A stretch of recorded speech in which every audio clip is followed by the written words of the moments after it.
Welcome back. Klal Yisroel enters Eretz Yisrael, and they have before them two final missions to accomplish. Number one, to completely annihilate the Shiva Amim, the 7 nations that currently resided in Eretz Yisrael and its neighborhood. And then to go on to divide Eretz Yisrael in and for the 10 Shvatim.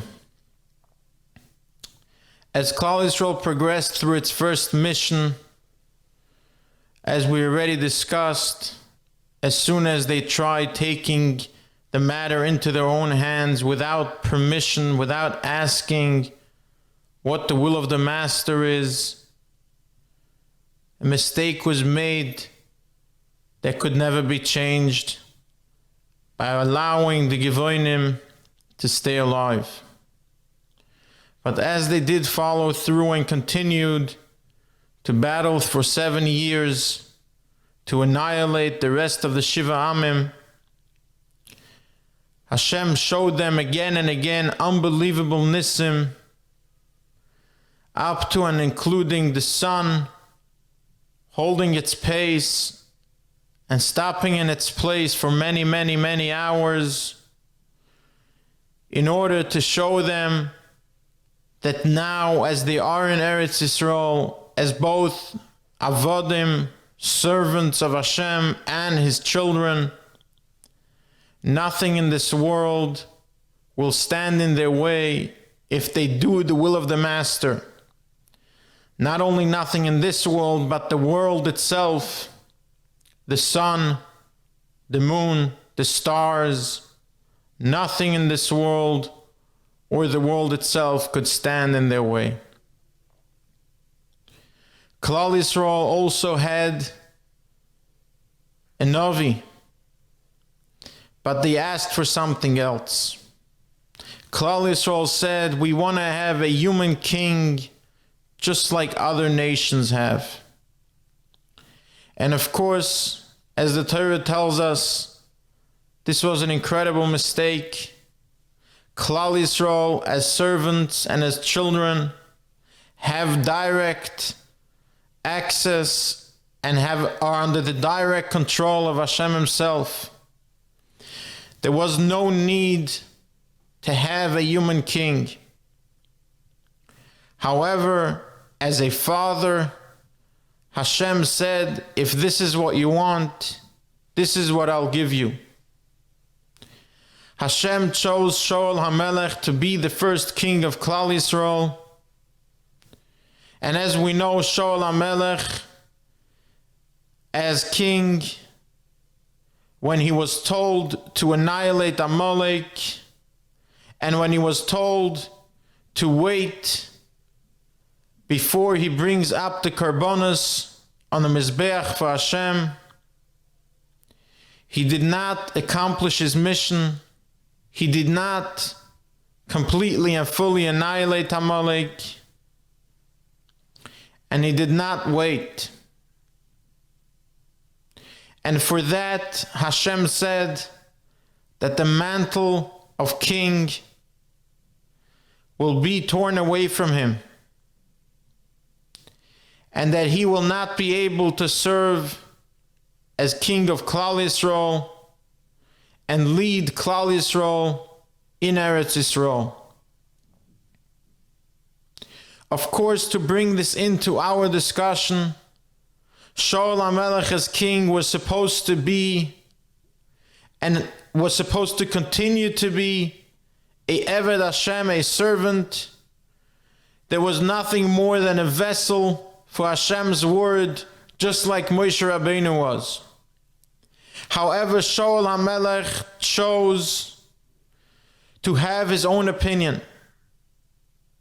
Shaul HaMelech chose to allow Agog, the king of Amalek, to stay alive for another day, which in turn allowed him to have a child which many generations later resulted in Haman, who was a cause for much pain and agony for Klal Yisroel.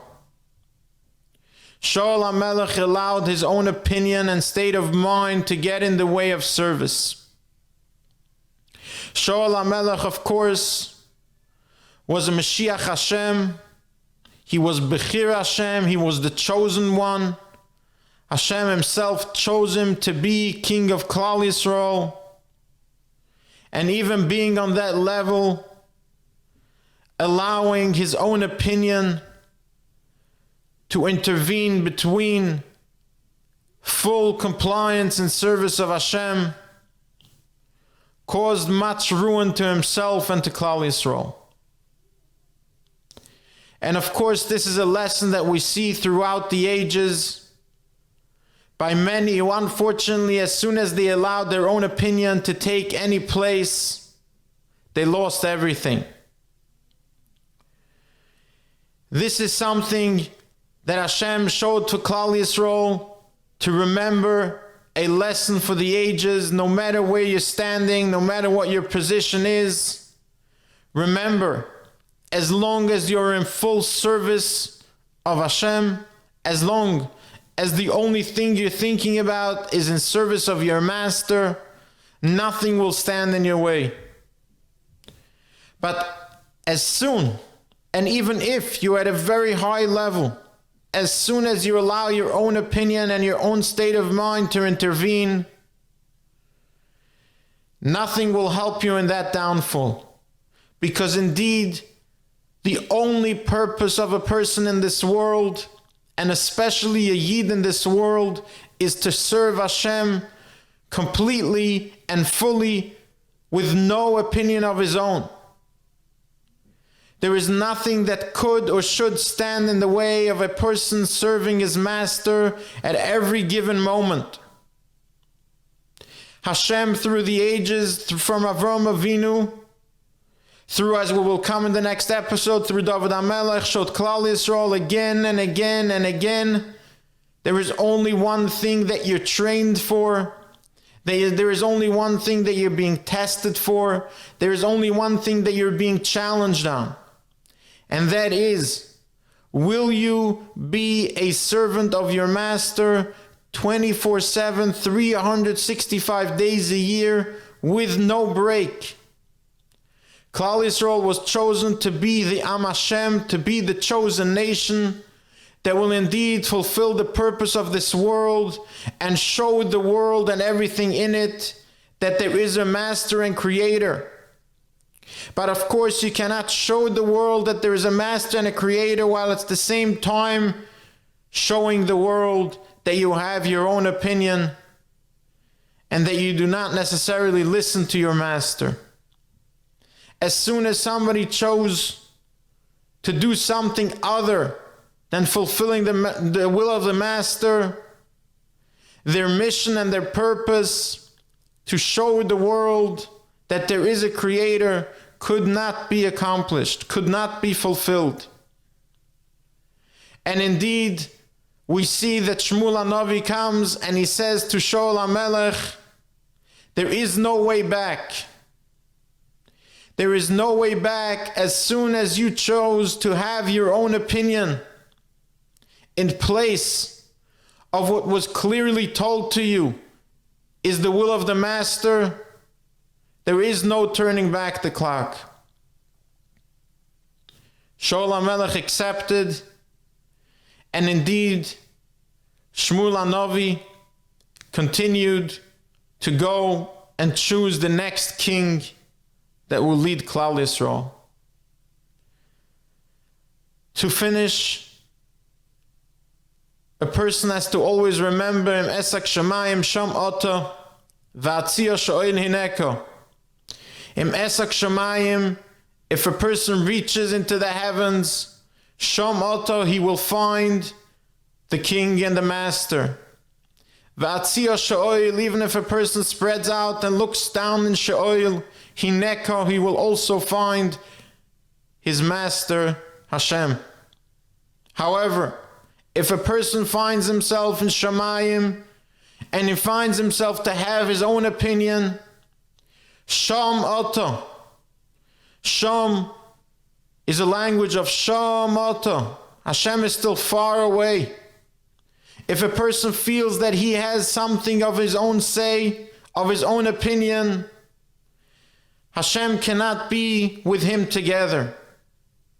But Vatzia Sha'oil, if a person finds himself in Sha'oil, if a person finds himself in a state of mind where he has nothing of his own opinion, and he has only the opinion of his master, then Hineko, then Hashem is with him wherever he goes.